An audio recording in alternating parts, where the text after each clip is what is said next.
আল্লাহ মালাকুল মাউত কে বলবেন, মালাকুল মাউত কি অবস্থা? বলবে সব শেষ।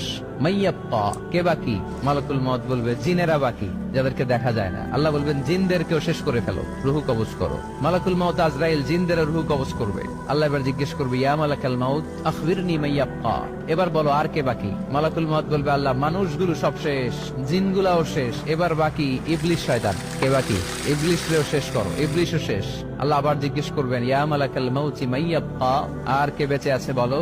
মালাকুল মাউত বলবে, আল্লাহ আপনার কথা অনুযায়ী পৃথিবীর সব মানুষের রুহু কবজ করলাম, সব জিনদের রুহু কবজ করলাম, ইবলিসের রুহু কবজ করলাম, এখন আছে শুধু ফেরেশতা। আছে কারা? যাও ফেরেশতাদের রুহু কবজ করো। ফেরেশতাদের রুহু কবজ হয়ে যাবে। এবার আল্লাহ জিজ্ঞেস করবেন, ইয়া মালাকাল মাউত আখবিরনি মাইয়াব্বা। মালাকুল মাউত বলবে, আল্লাহ আপনার কথা মতো ধরে ধরে সব শেষ, ফেরেশতাও শেষ, 4 জন ছাড়া। কয়জন ছাড়া?